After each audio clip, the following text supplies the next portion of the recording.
Hello students, class 10th social science economics board exam के लिए सबसे इंपॉर्टेंट चीज़ होती है प्रीवियस ईयर क्वेश्चंस, क्योंकि बोर्ड में कॉन्सेप्ट रिपीट होते हैं और कई बार क्वेश्चंस भी सेम आ जाते हैं। इस वीडियो में हम इकोनॉमिक्स के most important PYQs chapter wise discuss करेंगे with proper 5 marks 3 marks questions exactly board exam pattern के अकॉर्डिंग। इस वीडियो को एंड तक देखना और साथ साथ आंसर्स लिखने की प्रैक्टिस भी करना। So let's start. So the first question is what is पर कैपिटा इनकम।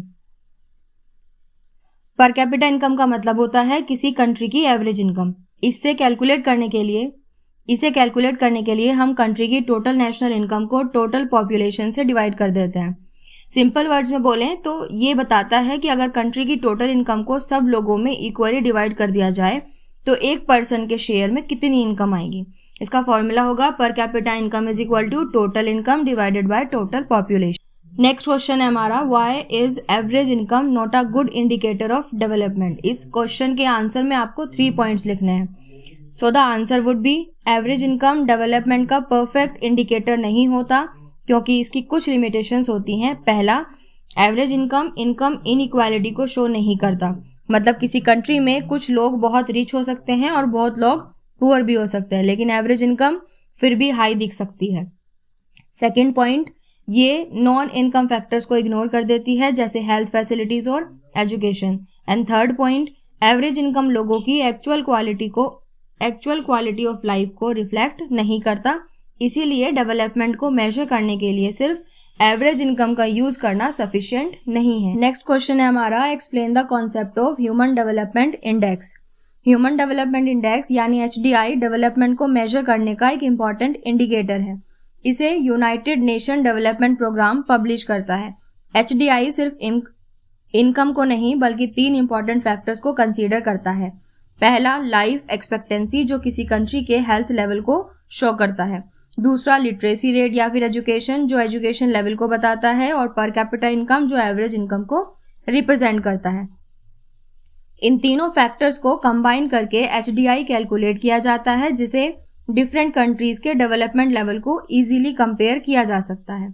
इसलिए HDI को डेवलपमेंट का बेटर इंडिकेटर माना जाता है क्योंकि ये सिर्फ इनकम ही नहीं बल्कि हेल्थ और एजुकेशन को भी इंक्लूड कर लेता है। अब आता है हमारा next question, name the 3 sectors of the economy. Economy को जनरली 3 मेन सेक्टर्स में डिवाइड किया जाता है। पहला है प्राइमरी सेक्टर। इस सेक्टर में नेचुरल रिसोर्सेज से डायरेक्टली प्रोडक्ट्स लिए जाते हैं जैसे एग्रीकल्चर, फिशिंग और माइनिंग। दूसरा है हमारा सेकेंडरी सेक्टर। इसमें रॉ मटेरियल्स को प्रोसेस करके फिनिश्ड गुड्स में कन्वर्ट कर दिया जाता है जैसे फैक्ट्रीज और मैन्युफैक्चरिंग इंडस्ट्रीज। तीसरा है टर्शरी सेक्टर। इस सेक्टर में सर्विसेज प्रोवाइड किए जाते हैं जैसे एजुकेशन, बैंकिंग, ट्रांसपोर्ट और हेल्थ केयर। इस तरह इकोनॉमी के 3 मेन सेक्टर्स होते हैं, प्राइमरी, सेकेंडरी और टर्शरी सेक्टर। नेक्स्ट क्वेश्चन है why is tertiary sector becoming more important in India. So the answer would B India में टर्शरी सेक्टर यानी सर्विस सेक्टर का इंपॉर्टेंस कंटिन्यूअसली बढ़ रहा है। सबसे पहला रीजन है ट्रांसपोर्ट और कम्युनिकेशन सर्विसेज का इंक्रीज होना। आज के टाइम में लॉजिस्टिक, इंटरनेट, मोबाइल सर्विसेज और ट्रांसपोर्टेशन की डिमांड बहुत ज्यादा बढ़ चुकी है। सेकेंड रीजन है एजुकेशन और हेल्थ सर्विसेज को rapid growth. School, college, hospital और कोचिंग इंस्टीट्यूट की डिमांड भी फास्ट स्पीड से इंक्रीज हो रही है। तीसरा रीजन है लोगों की इनकम और लिविंग स्टैंडर्ड्स का राइज होना। जब लोगों की इनकम बढ़ती है तो वो ज्यादा सर्विसेज यूज करते हैं जैसे टूरिज्म, बैंकिंग, इंश्योरेंस और एंटरटेनमेंट। इसी वजह से इंडिया में टर्शरी सेक्टर इकोनॉमी का एक इम्पॉर्टेंट और फास्टेस्ट ग्रोइंग सेक्टर बन चुका है। बाद हमारा next question, explain the problem of under employment. Under employment का मतलब होता है एक ऐसी सिचुएशन जहां किसी काम में जितने लोगों की जरूरत होती है उससे ज्यादा लोग काम कर रहे होते हैं या फिर लोग अपनी पूरी कैपेसिटी के अकॉर्डिंग यूज नहीं हो पाते। इंडिया में under employment mainly primary sector specially agriculture में ज्यादा देखने को मिलता है। रूरल एरियाज में अक्सर एक छोटे से लैंड पर फैमिली के कई मेंबर्स मिलकर काम करते हैं, लेकिन अगर उनमें से कुछ लोग काम करना बंद भी कर दें तो टोटल प्रोडक्शन पर कोई खास फर्क नहीं पड़ेगा। इस टाइप की सिचुएशन को डिसगाइज्ड अनएम्प्लॉयमेंट भी कहा जाता है। यहाँ लोग दिखते तो एम्प्लॉयड है लेकिन उनकी प्रोडक्टिविटी बहुत कम होती है। अंडर एम्प्लॉयमेंट की वजह से लोगों की इनकम कम हो जाती है और इकोनॉमी में पॉवर्टी का लेवल भी बढ़ जाता है। फॉर एग्जाम्पल, अगर एक फार्म पर 5 लोग काम कर रहे हैं लेकिन एक्चुअल में सिर्फ 3 लोग ही काफ़ी हैं, तो बाकी के 2 वर्कर्स अंडर एम्प्लॉयड कहलाएंगे। नेक्स्ट क्वेश्चन है व्हाट इज मनी। मनी का मतलब होता है कोई भी ऐसी चीज जो मीडियम ऑफ एक्सचेंज के रूप में एक्सेप्ट की जाती हो। सिंपल वर्ड्स में समझें तो मनी वो चीज है जिसके थ्रू हम गुड्स और सर्विसेज को खरीद और फिर बेच सकते हैं। जैसे कि आज के टाइम में करेंसी, नोट्स, कॉइन्स और डिजिटल मनी को लोग पेमेंट के लिए एक्सेप्ट करते हैं, इसलिए ये सब मनी के एग्जाम्पल हैं। नेक्स्ट क्वेश्चन है why do banks keep a small proportion of deposit as cash. Banks अपने टोटल डिपॉजिट का सिर्फ एक छोटा सा हिस्सा कैश के फॉर्म में रखते हैं। इसका पहला रीजन है डेली विड्रॉल्स को मीट करना, क्योंकि कस्टमर्स कभी भी अपना पैसा निकाल सकते हैं। दूसरा रीजन है लिक्विडिटी मेंटेन करना, ताकि बैंक के पास तुरंत पेमेंट करने के लिए कैश अवेलेबल रहे। और तीसरा रीजन ये है कि सेंट्रल बैंक के रूल्स के अकॉर्डिंग बैंक्स को कुछ प्रोपोर्शन कैश रिजर्व के फॉर्म में रखना जरूरी होता है। नेक्स्ट क्वेश्चन है explain formal and informal sources of credit. Credit के 2 मेन सोर्सेज होते हैं, फॉर्मल और इनफॉर्मल सोर्सेज। फॉर्मल सोर्सेज में बैंक्स और कोऑपरेटिव सोसाइटीज आते हैं। ये इंस्टीट्यूशंस गवर्नमेंट और आरबीआई के रूल्स के अंडर काम करते हैं, इसलिए यहाँ से मिलने वाला क्रेडिट सेफ और रेगुलेटेड होता है। दूसरी तरफ इनफॉर्मल सोर्सेज होते हैं जैसे मनी लैंडर्स, ट्रेडर्स और रिलेटिव्स।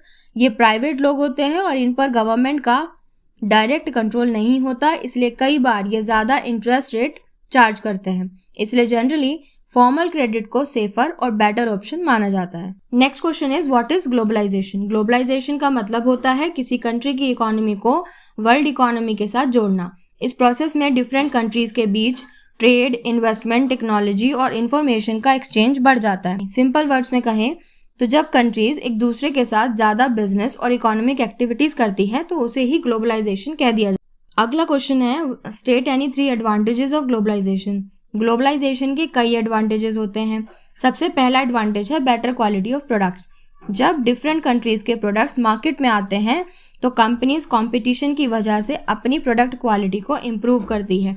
दूसरा एडवांटेज है मोर एम्प्लॉयमेंट अपॉर्चुनिटीज। ग्लोबलाइजेशन की वजह से नए इंडस्ट्रीज और मल्टीनेशनल कंपनीज आती हैं, जिससे लोगों के लिए जॉब्स बढ़ जाती हैं। तीसरा एडवांटेज है एक्सेस टू इंटरनेशनल मार्केट्स। अब बिजनेसेस सिर्फ अपनी कंट्री तक लिमिटेड नहीं रहता, बल्कि अपने प्रोडक्ट्स को दूसरी कंट्रीज में भी इजीली सेल कर सकता है। इसलिए ग्लोबलाइजेशन से इकोनॉमी को ग्रोथ और डेवलपमेंट दोनों मिलता है। Next question explain the role of MNCs in globalisation. Multinational companies यानी एमएनसीज ग्लोबलाइजेशन में बहुत इंपॉर्टेंट रोल प्ले करती हैं। सबसे पहला, एमएनसीज फॉरेन कंट्रीज में इन्वेस्टमेंट करती हैं, जिससे नए फैक्ट्रीज और इंडस्ट्रीज इस्टेब्लिश होते हैं। दूसरा, ये एम्प्लॉयमेंट अपॉर्चुनिटीज क्रिएट करती हैं, जिससे लोकल लोगों को जॉब्स मिलती हैं। तीसरा, एमएनसीज एडवांस्ड टेक्नोलॉजी और मॉडर्न प्रोडक्शन मेथड्स ट्रांसफर करती है, जिससे प्रोडक्शन एफिशिएंट हो जाता है।